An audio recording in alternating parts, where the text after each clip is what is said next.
ఆ నియోజకవర్గంలో సిట్టింగ్ స్థానాన్ని నిలబెట్టుకోవడం కోసం వైసీపీ గట్టి ప్రణాళికలు రచిస్తోందా? ప్రస్తుత ఎమ్మెల్యేను మార్చేస్తారు అనే ప్రచారం అక్కడి రాజకీయాలను హీటెక్కించాయా? వైసీపీ ఆ స్థానాన్ని చేజార్చుకుంటే టీడీపీ ఆ కంచు కోటను నిలబెట్టుకోవాలని మాస్టర్ ప్లాన్స్ వేస్తోందా? పార్టీకి కలిసొచ్చే చోట టీడీపీ ఇప్పటి వరకు ఇన్ఛార్జిని కూడా ప్రకటించకపోవడం వెనుక అసలు మతలబ్ ఏంటి? అక్కడి జనసేన పార్టీ పరిస్థితి ఎలా ఉంది? ఇదే అదునుగా ఎమ్మెల్యే టికెట్ కోసం పార్టీ పెద్దల చుట్టూ ప్రదక్షిణలు చేస్తున్న నేతలు ఎవరు? అసలు ఇన్ని గందరగోళ పరిస్థితులకు వేదికైన ఆ నియోజకవర్గం ఎక్కడుంది? చూద్దాం. ఏలూరు జిల్లాలోనే అతిపెద్ద నియోజకవర్గం చింతలపూడి. ప్రస్తుతం జిల్లాలో ఇప్పుడు ఎక్కడ చూసినా చింతలపూడి పేరే వినిపిస్తోందట. దీనికి కారణం ఈ మధ్యకాలంలో అక్కడ జరుగుతోన్న రాజకీయాలేనట. చింతలపూడి నియోజకవర్గం 1951లో ఏర్పడగా ఆ తర్వాత 1952 నుంచి ఇక్కడ ఎన్నికలు జరుగుతూ వస్తున్నాయి. మొదట్లో కాంగ్రెస్ స్వతంత్ర అభ్యర్థులు గెలిచిన 1983లో మాత్రం తెలుగుదేశం ఏర్పడిన తర్వాత ఈ నియోజకవర్గం టీడీపీకి కంచుకోటుగా మారింది. ఇక్కడి నుంచి దివంగత నేత మాజీ మంత్రి కోటగిరి విద్యాధర్రావు ఓసారి స్వతంత్ర అభ్యర్థిగా గెలిచి తర్వాత వరుసగా 4 సార్లు టీడీపీ నుంచి ఎమ్మెల్యేగా గెలుపొందారు. మంత్రిగానూ పనిచేసి బలమైన నేతగా ఎదిగారు. అయితే నియోజకవర్గాల పునర్విభజనలో భాగంగా 2009లో చింతలపూడిని ఎస్సీ రిజర్వ్డ్ నియోజకవర్గంగా మార్చడంతో ఇక్కడి రాజకీయాల ముఖచిత్రమే పూర్తిగా మారిపోయింది. వాస్తవానికి ఇక్కడి నుంచే చింతలపూడి రాజకీయాల్లో అసలు చింతలు మొదలయ్యాయి అనేది లోకల్ టాక్. ఇక్కడ ఈ ఆధిపత్య పోరు, గ్రూప్ రాజకీయాలు ఇప్పటికీ కొనసాగుతూనే ఉన్నాయి. చింతలపూడి ప్రస్తుత ఎమ్మెల్యేగా మట్ల ఎలీజా కొనసాగుతున్నారు. 2019 ఎన్నికల్లో వైసీపీ నుంచి ఎన్నికల బరిలో దిగిన ఎలీజా తన సమీప ప్రత్యర్థి టీడీపీ అభ్యర్థి రాజారావుపై ఊహించని భారీ మెజారిటీతో గెలుపొంది ఎమ్మెల్యే అయ్యారు. అయితే ఆయన ఎమ్మెల్యే అయిన దగ్గర నుంచి చింతలపూడిలో 2009 నుంచి జరుగుతోన్న సంప్రదాయ రాజకీయాలు తెరతీయటంతో లోకల్ పాలిటిక్స్ తలనొప్పి చివరికి ఎలీజాకు కూడా తప్పలేదట. ఓవైపు నియోజకవర్గ అభివృద్ధి విషయంలో వెనుకబడ్డారనే ప్రచారం, అసమ్మతి పోరు సెగ, గ్రూపు రాజకీయాలు ఎలీజాను ఉక్కిరిబిక్కిరి చేస్తున్నాయట. దీంతో వైసీపీలో కొంతమంది ఆశావహులు ఎమ్మెల్యే టికెట్ కోసం విశ్వ ప్రయత్నాలు చేస్తోంటే మరోవైపు ఇదే అతనుగా పక్కా ప్రణాళికలు రూపొందిస్తున్నాయట ప్రతిపక్షాలు. దీంతో ఇప్పుడు చింతలపూడి ఎమ్మెల్యే సీటు కేంద్రంగా జరుగుతోన్న రాజకీయాలు జిల్లా వ్యాప్తంగా చర్చనీయాంశమవుతున్నాయట. ఏపీలో ఎన్నికలకు ఇంకా కొన్ని నెలలు మాత్రమే సమయం ఉంది. ఇప్పటికే అధికార వైసీపీతో పాటు ఇతర ప్రధాన పార్టీలన్నీ కూడా వచ్చే ఎన్నికల్లో గెలుపే లక్ష్యంగా దూసుకువెళ్తున్నాయి. ఓ పక్క టీడీపీ, జనసేన ఉమ్మడి రాజకీయాలతో పక్కా ప్రణాళికలు రూపొందిస్తోంటే మరోపక్క వైసీపీ పార్టీ ప్రక్షాళన దిశగా అడుగులు వేస్తోంది. అందులో భాగంగా ఇప్పటి నుంచే నియోజకవర్గాల్లో నాయకుల మార్పు, నూతన సమన్వయకర్తల ప్రకటనలతో దూసుకువెళ్తోంది. అయితే వైసీపీ చేపడుతోన్న మార్పు రాజకీయాల ఎఫెక్ట్ చింతలపూడి నియోజకవర్గంపై కూడా పడిందని టాక్ నియోజకవర్గంలో గట్టిగా వినిపిస్తోంది. వాస్తవానికి ఎమ్మెల్యేగా గెలిచిన ఎలీజా తన మార్కు రాజకీయాలతో దూసుకువెళ్తున్నారు. అయితే చింతలపూడి ఏలూరు పార్లమెంటు ఎంపీ కోటగిరి శ్రీధర్కు సొంత నియోజకవర్గం కావడంతో ఆయన అనుచరగణం ఇక్కడ కాస్త ఎక్కువగానే ఉంటోంది. కానీ ఎమ్మెల్యే ఎలీజా మాత్రం తన పని తాను సైలెంట్గా చేసుకుంటూ నియోజకవర్గంలో తన సొంత కోటరీని తయారు చేసుకున్నారు. ఇక్కడి నుంచి ఎమ్మెల్యే ఎలీజాకు చింతలపూడి చింత మొదలైందనేది పబ్లిక్ ఒపీనియన్.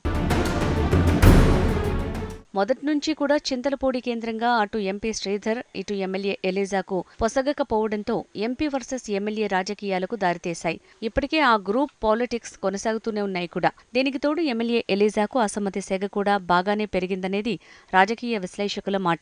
ముఖ్యంగా నియోజకవర్గంలో రహదారులు అస్తవ్యస్తంగా తయారవటం, అభివృద్ధి కార్యక్రమాల్లో వెనుకబట్టం, పునరావాస కాలనీలను అంతగా పట్టించుకోకపోవటం, ఇలా అనేక ఆరోపణలు ఎమ్మెల్యే ఎలీజాపై వినిపిస్తున్నాయి.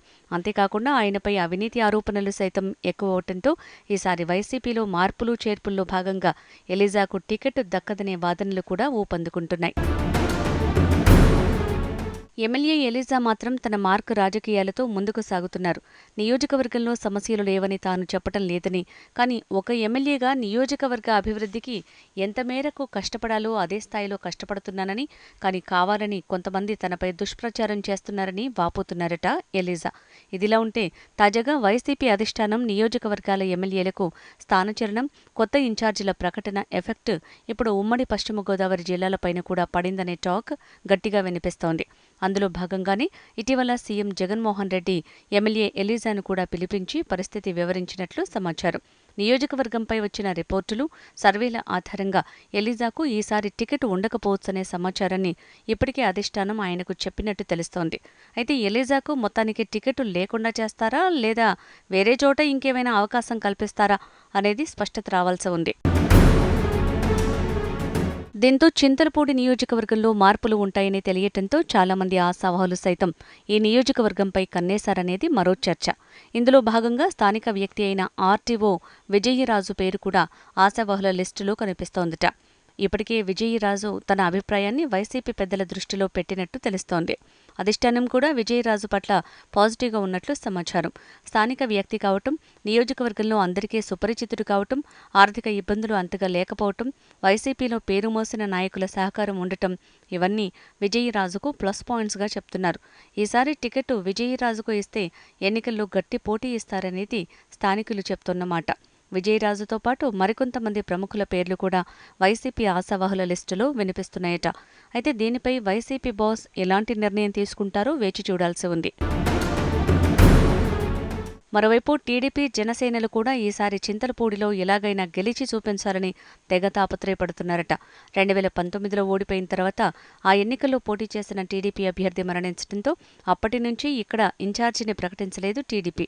అయితే టీడీపీ నుంచి పోటీ చేయడానికి ట్రై చేస్తోన్న ఆశావాహుల లిస్టు మాత్రం పెద్దగానే పెరిగిపోతోందట.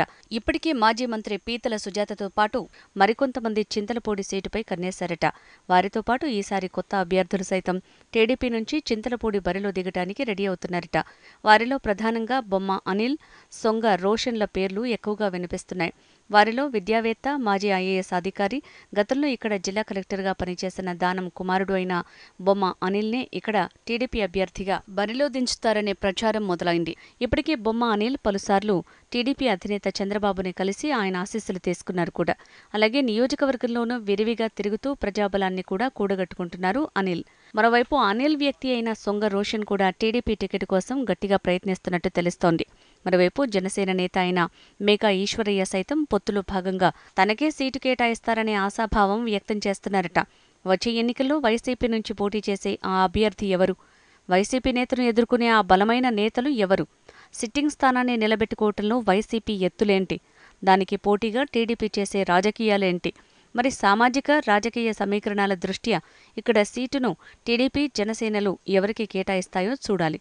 మొత్తానికి ఇక్కడి ప్రజలు ఎవరికి పట్టం కట్టనున్నారు? ఈ ప్రశ్నలన్నింటికీ సమాధానాలు తెలియాలంటే మరికొన్ని రోజులు ఆగాల్సిందే.